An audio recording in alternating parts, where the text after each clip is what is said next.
Frères et sœurs, savez-vous que le diable hait deux grands livres dans la Bible?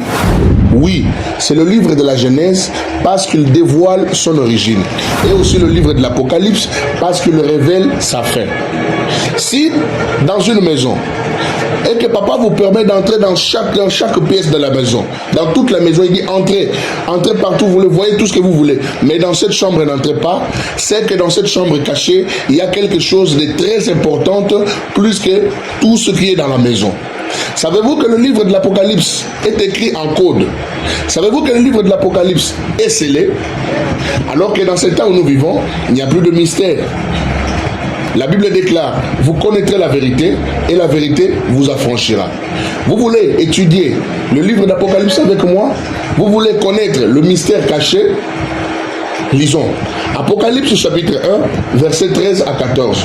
La Bible dit, au milieu de sept chandeliers, quelqu'un qui ressemblait à un fils d'homme, vêtu d'une longue robe et ayant une ceinture d'or sur la poitrine. Sa tête et ses cheveux étaient blancs, comme de la laine blanche, comme de la neige. Ses yeux étaient comme une flamme de feu. Ses pieds étaient semblables à de l'airain ardent, comme s'il eût été embrasé dans une fournaise. Et sa voix était comme le bruit des grandes eaux. Il avait dans sa main droite cette étoile. De sa bouche sortait une épée aiguë à deux tranchants, et son visage était comme le soleil lorsqu'il brille dans sa force. Qu'est-ce que tout cela signifie? Venez avec moi. Bonne condition d'écoute. Allons-y.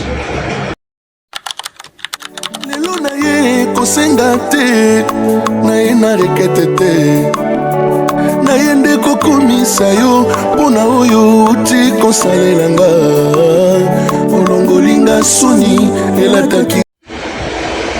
Chers frères et sœurs, bonjour ou bonsoir. Cela dépendra de l'heure à laquelle vous avez reçu notre vidéo.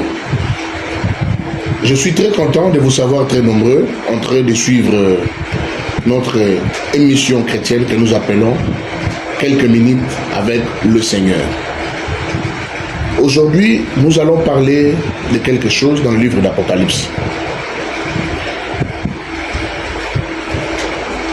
Comme nous venons de lire dans le livre d'Apocalypse chapitre 1, versets 13 à 14. Écoutez ce que la parole dit. Au milieu de sept chandeliers, quelqu'un qui ressemblait à un fils d'homme, vêtu d'une longue robe et ayant une ceinture d'or sur sa poitrine. Sa tête et ses cheveux étaient blancs comme de la laine blanche, comme de la neige. Ses yeux étaient comme une flamme de feu. Aujourd'hui, le titre de notre petit enseignement, c'est les 7 éléments mystérieux du Seigneur Jésus-Christ. Vous remarquez que nous venons de tirer cela, là où nous venons de lire dans le livre d'Apocalypse. Nous subdivisons cela en parties. La première partie, nous voyons, ici, on dit sa tête était comme de la neige. Ses cheveux étaient blancs. C'est ce que nous allons voir maintenant. Et le deuxième élément, nous voyons, la Bible dit, ses yeux faisaient sortir du feu. Le troisième élément, nous verrons, sa voix était semblable à des bruits des grandes eaux. Ensuite, nous allons voir, de sa bouche sortait une épée aiguë à deux tranchants. Et enfin, nous allons voir, son visage était comme le soleil. Le livre d'Apocalypse est écrit par l'apôtre Jean. Jean était le dernier disciple qui était resté en vie, parce qu'à ce temps-là, on avait crucifié, on avait tué, on avait persécuté les disciples. On ne voulait pas que quelqu'un parle de Christ. On ne voulait pas que quelqu'un parle de la parole. Voilà pourquoi je suis venu vous dire, bien-aimés, vous et moi, nous avons la grâce de parler calmement de la parole de Dieu, nous devons profiter. Et à vous qui écoutez la parole de Dieu, pendant que vous êtes en train d'écouter la parole de Dieu dans de bonnes conditions, personne ne vous suit derrière. Bien aimé, c'est une grâce que ceux qui nous ont précédés n'ont pas eu. Parce qu'à chaque fois qu'ils étaient en train d'écouter la parole de Dieu, les soldats venaient, ils fouillaient, on tuait les gens, mais nous avons eu la grâce. Et sachez que la Bible dit grâce et grâce pour celui qui la reçoit comme grâce. Ici, on a arrêté l'apôtre Jean à cause du témoignage de Jésus-Christ, à cause de la parole de Dieu. Il n'a rien fait du mal. On ne voulait pas que le christianisme puisse se répandre. Mais vous savez une chose, tout ce qui vient de Dieu, personne ne peut le cacher. Personne, une voix qui vient de Dieu, personne ne peut la faire taire. Amen, amen. Et on a arrêté l'apôtre Jean, on l'a mis dans un tonneau rempli d'huile chaud. On l'a bouilli pendant 24 heures. Mais il est sorti vivant. Vous savez pourquoi? C'est parce que sa mission n'était pas encore terminée sur la terre. Voilà pourquoi je voudrais dire à quelqu'un qui me suit, tu n'es pas venu ici sur la terre pour faire le tourisme. Si Dieu t'a envoyé sur la terre des hommes, c'est parce que tu as une mission que tu dois accomplir. Et je suis venu te dire ceci. Aussi longtemps que tu n'as pas encore accompli le but pour lequel Dieu t'a envoyé sur la terre, tu ne peux pas mourir. Même si c'est l'enfer tout entier qui s'est réuni, même si c'est le diable prend tous ses acolytes, même si ce sont les sorciers de ta famille réunis, qui sont réunis pour te faire du mal, personne ne peut ôter ta vie aussi longtemps que la mission pour laquelle Dieu t'a envoyé sur la terre n'est pas accomplie. Voilà pourquoi ne craignez personne et ne craignez pas le diable. Ici, on a arrêté l'apôtre Jean, on l'a bouilli dans un tonneau rempli d'huile chaude pendant 24 heures, mais il n'est pas mort. Et après, on l'a pris, on est allé le jeter dans l'île de Patmos. Vous savez que l'île de Patmos, c'était un lieu où on mettait des brigands, des grands criminels, parce que si on vous met là-bas, en tout cas, vous n'allez pas résister. Il y avait des serpents venimeux, il y avait des scorpions, il y avait beaucoup de mauvaises choses. Il y avait des cailloux, pas moyen même de s'échapper. Il n'y avait même pas de nourriture là-bas. Et c'est comme ça qu'on est allé jeter l'apôtre Jean. Pour le monde, pour le diable, il pensait que quand ils sont partis jeter l'apôtre Jean là-bas, c'était pour lui faire du mal. Or, pour nous, Dieu avait choisi ces moyens pour qu'il puisse l'écarter des autres, afin qu'il puisse recevoir la révélation de l'Apocalypse. Vous voyez? Tout ce qui arrive dans la vie d'un chrétien, tout ce qui arrive dans ta vie, Dieu connaît le pourquoi. Et sachez une chose, tout ce que Dieu a refusé, si Dieu ne veut pas que cela t'arrive, cela t'arrivera jamais. Parce que c'est Dieu qui permet toutes choses, celui qui établit, celui qui coordonne toutes choses. Et il n'y a pas d'hasard chez Dieu. Alors, ici nous sommes dans l'île de Patmos, où il fit ravir en esprit. Il y a beaucoup de choses à dire là-dessus, mais nous focalisons sur notre thème. Nous voulons voir c'est quoi la tête, sa tête comme de la neige, les cheveux blancs. C'est là où nous allons voir aujourd'hui. Et il fit ravir jusqu'au jour du Seigneur. Et la Bible dit, il vit un homme. Et cet homme, c'était le Seigneur Jésus-Christ, parce que c'est lui le Fils de l'homme. Il dit, il était debout dans le chandelier, devant le chandelier d'or. Pas devant, mais au milieu du chandelier d'or. C'est-à-dire quoi? C'est lui le maître, c'est lui l'auteur, celui le propriétaire de son église. Et il dit, sa tête était comme de la neige. Il avait les cheveux blancs sur sa tête. Qu'est-ce que cela signifie? Quand nous voyons les cheveux blancs, pour nous les hommes de ce monde, pour nous les gens de la terre, quand nous voyons quelqu'un qui a les cheveux blancs, nous disons c'est le signe de la vieillesse. Nous disons que non, cet homme-là est en train de vieillir, voilà pourquoi il a les cheveux blancs. Mais ici, il voit le Seigneur Jésus-Christ avec les cheveux blancs.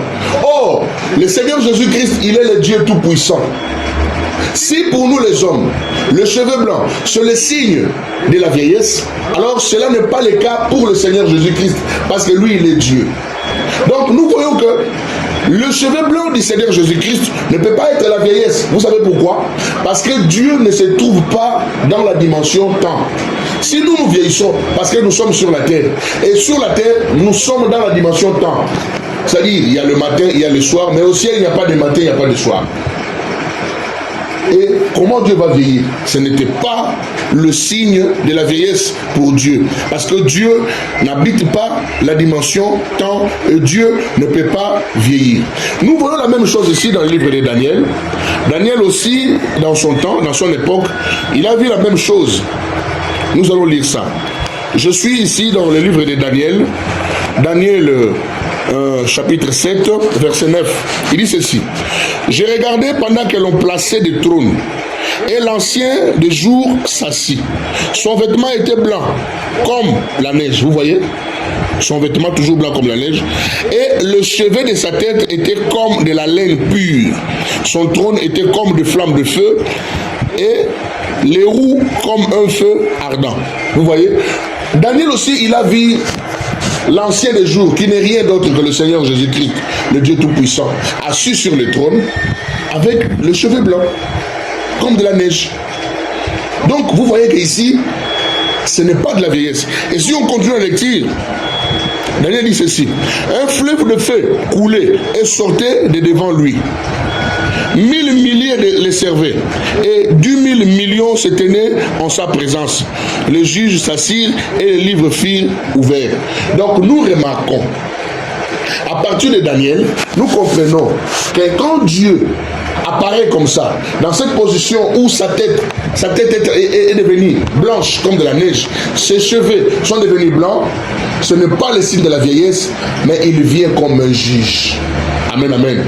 Comme nous le remarquons, même quand vous allez aux États-Unis, même chez nous, quand les juges se réunissent pour juger, les juges là des hautes cours là, souvent ils mettent la perruque. Il peut être jeune, mais il va mettre la perruque blanche, il met. Cela signifie quoi? C'est le signe du jugement. Donc il vient comme juge. Cette perruque blanche signifie simplement la sagesse. Et ici chez notre Dieu, quand il vient avec le cheveu blanc, il vient comme un ancien, comme un vieillard. C'est-à-dire comme quelqu'un rempli de la sagesse. C'est-à-dire il vient pour juger. Et il connaît toutes les choses. Il vient comme juge pour juger le monde. Et il connaît toutes les choses. Donc cette blancheur, c'est la sagesse. Il connaît tout.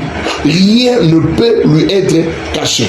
Donc vous remarquez ici, Jean était ravi en esprit et il fut amené jusqu'au jour du Seigneur. Or, le jour du Seigneur, c'est le temps de la fin. Donc, c'est le temps de la fin quand tout est terminé, parce qu'aujourd'hui, c'est le temps de l'homme. Dieu laisse. Vous allez vous poser la question, mais celui-là, il est mauvais, il est méchant, ils font la guerre, ils tuent les gens, tout ça, pourquoi Dieu le laisse? Dieu laisse l'homme faire, parce qu'aujourd'hui, c'est le temps de l'homme. Aujourd'hui, c'est le jour de l'homme. Mais quand le jour du Seigneur viendra, là, il n'y aura plus pitié. Vous voyez, il vient, maintenant ses cheveux sont devenus blancs, il vient comme juge. Et quand nous lisons là-bas dans Daniel, on dit, beaucoup de gens étaient devant lui et un livre fut ouvert. C'est-à-dire quoi? Il était en train de juger. Voilà pourquoi, frères et sœurs, tout ce que vous faites, Dieu connaît et Dieu voit ça. Il n'y a rien de caché. Tout ce que vous pouvez faire, c'est vous repentir. Quand vous savez que votre vie n'est pas correcte, repentez-vous.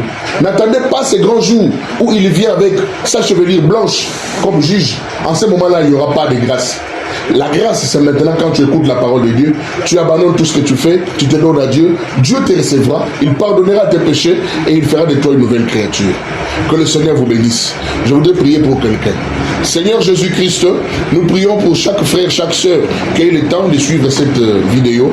Je prie, Seigneur notre Dieu, que cette parole puisse aller toucher leur cœur, afin que tout celui qui vivait dans le péché, tout celui qui vivait dans le mal, dans l'ignorance, tout celui qui ne te connaissait pas, qu'il puisse prendre la décision et qu'il donne sa vie à Jésus.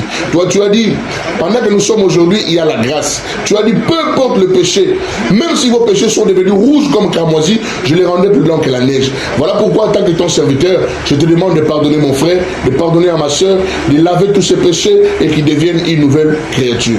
Que le Seigneur vous bénisse. C'était le pasteur héritier Kafouka de l'Assemblée chrétienne de l'Enseignement. Quand vous avez des requêtes, envoyez-nous des requêtes. Notre numéro est affiché là-bas en bas de l'écran.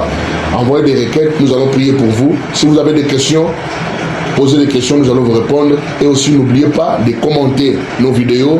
N'oubliez pas de liker et de partager pour nous encourager.